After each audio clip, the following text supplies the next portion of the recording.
Okay, the title is obviously a joke, because the alternatives multiple have been available to anyone willing to learn for over 50 years. But since you clicked, this article will probably change your life for the better. Thank you Damir Ramazanov, Group Project Risk Manager, ERG, for helping with the article and providing quality review. Wait, do we even need an alternative? To me, using risk matrices is a question of ethics and professional skills and is totally up to the individual risk manager. In that sense, risk matrices, or most other qualitative techniques, are like horoscopes more in Douglas Hubbard's book.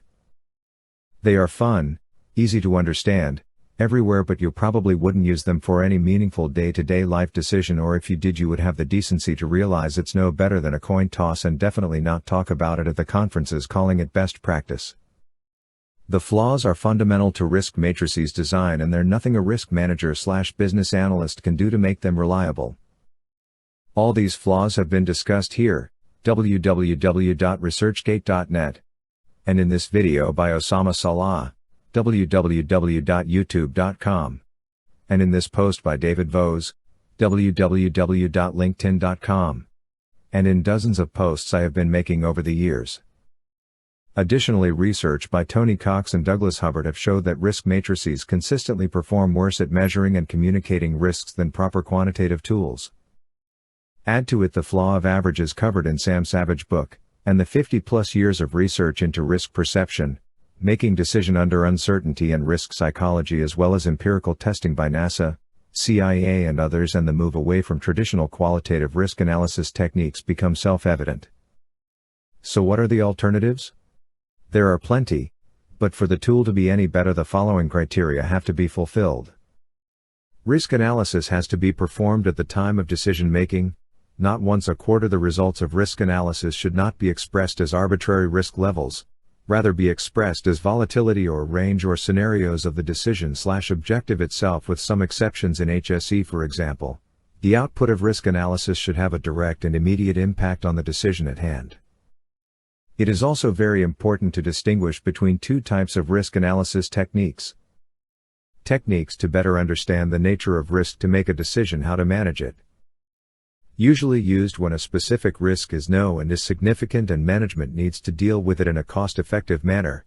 Bow tie diagrams, FMEA/FMAKA, HAZAD, HAZMAT, HAZAN 5 Whys influence diagrams, ICAM, etc. Techniques to better understand how uncertainty affects the decision or objective.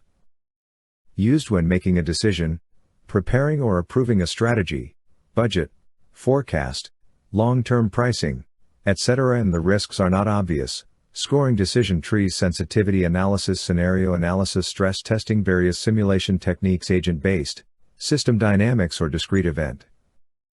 The application of the techniques above will also depend on the decision complexity, materiality, level of uncertainty, and the time and resources available to risk manager.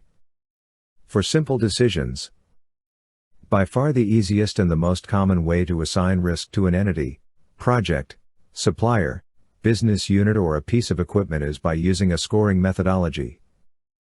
In fact, it is so common, hundreds of companies have been using it without calling risk management forever.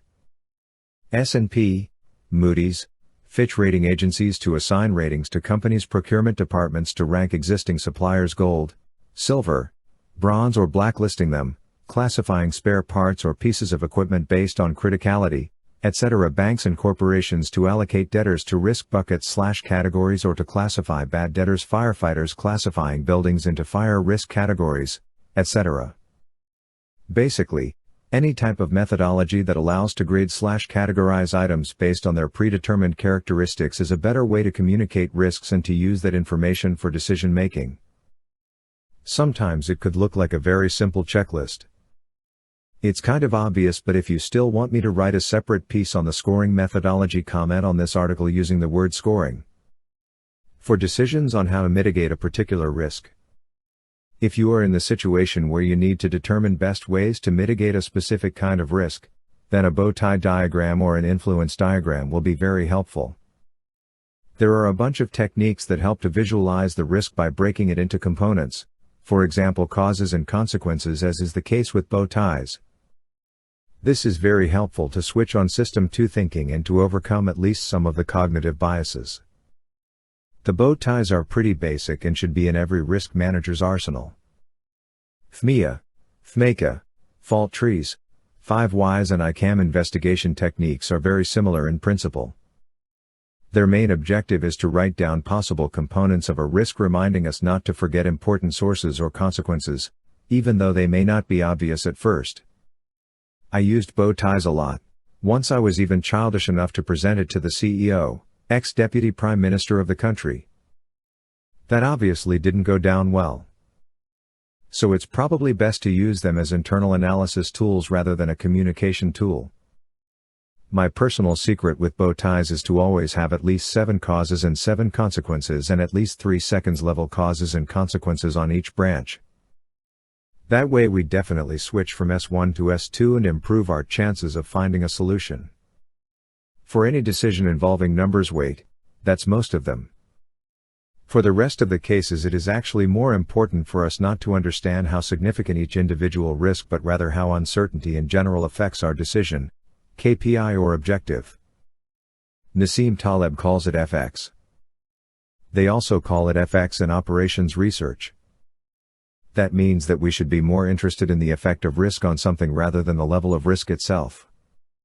To my surprise, the message above is actually very difficult, almost impossible, for the risk managers to digest. See if you can help me better explain it in the comments. This is what I call Risk Management 2, using risk analysis as a decision-making tool. Since the idea to use risk management as decision-making tool is much older than the idea to use risk management as an element of corporate governance, all we need to do is to open any good book on decision science or probability theory to find the tools. Let's repeat. Here are just some of the common techniques. Some are older than 50 years old, ranked from simple to difficult. Decision trees or influence diagrams, scenario analysis, stress testing, simulation modeling techniques. The irony is that while many risk management departments have been using heat maps to rank risks, other business units have been using proper risk analysis techniques forever without calling it risk management. Doctors have been using decision trees, any investment professional using sensitivity analysis, finance using scenarios, pharma companies, geologists, weather forecasters using simulation modeling forever. If you want me to expand on any of the tools, please write in the comments. For big and important decisions. This one is simple.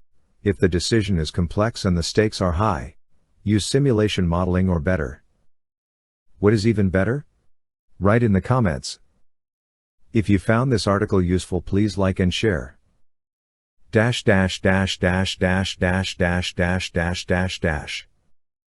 Risk Academy offers decision-making and risk management training and consulting services. Our corporate risk management training programs are specifically designed to promote risk-based decision-making and integrating risk management into business processes. Risk managers all over the world call us in to help sell idea of integrating risk analysis into decision-making and using quantitative risk analysis techniques. Check out most popular course for decision makers, riskacademy.blog, or our dedicated programs to help risk managers learn the foundations of quant risk analysis, riskacademy.blog. We can also help audit risk management effectiveness or develop a roadmap for risk management integration into decision making, riskacademy.blog.